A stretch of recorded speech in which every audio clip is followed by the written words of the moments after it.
Mr. Johnson. Thank you, Mr. Chairman, for holding this very important hearing, and thank you to the witnesses for appearing, and thank you for the work that you've been doing to ameliorate the harm that has been caused by this bridge collapse.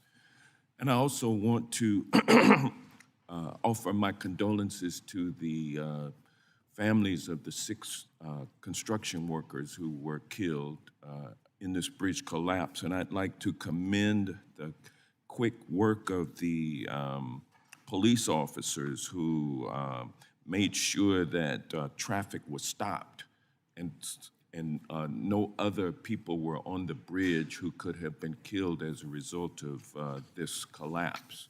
And I also want to recognize the collaboration between state and federal officials and agencies to address this situation.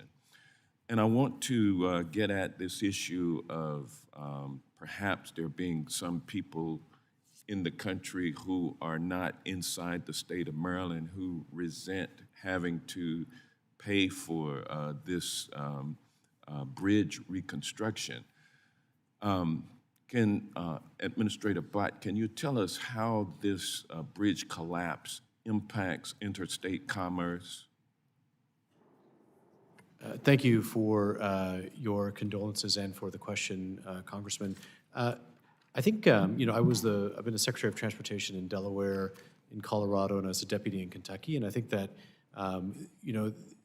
what is so critically important for our transportation system is that you can drive from New York to Los Angeles across a system that is completely uniform, is set to standards. And what is happening, I think we've learned through the Port of Baltimore, is that that highway system is tied into ports. It's the 3rd busiest port in the country, so there are jobs that are being impacted, there's freight movements that are being impacted, there are neighborhoods that are being impacted, and so, yeah, this is not just an issue for Maryland, it's an issue for the Northeast Corridor and for our national economy.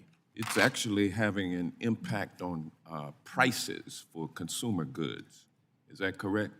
That is something that, under the leadership of Secretary Buttigieg, we've been closely looking at, many of the goods that move through there. So there's a lot of coal that moves through that port. There's a lot of automobiles and farm equipment. And so to the extent, now there's a lot of that traffic has been diverted, and I don't want to get outside of the federal highway lane to other ports, but there is a lot of movements of goods from, say, ships that have diverted back to Maryland, and that is adding costs for those, say, vehicles to be finished at the plants nearby. So right. Obviously, supply chain is important. Okay, thank you.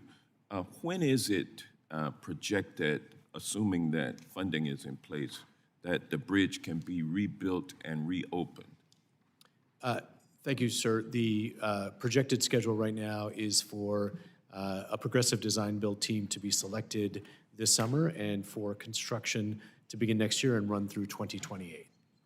Thank you. And so it would be 2029 before the bridge would reopen for traffic? Yeah, 2028, 2029, it'll be a progressive design build, so we'll figure out the schedule as we go. Thank you. Chairwoman Harmondy, you, with respect to the causation of this cargo vessel losing power and that causing this vessel to drift into the bridge, are there any concerns, or does the fact that there seems to be no redundancy in terms of the basic power of the vessel, there's no redundancy. You cut it on, it gets cut off. There's no secondary situation that would kick in. Am I correct on that? And if I am correct, what are the implications as we move forward? Yeah, I mean, there's certainly redundancy in the electrical system and the circuit breakers. They switched circuit breakers after the power outages in port. With respect to the emergency generator, it would not allow for regaining propulsion.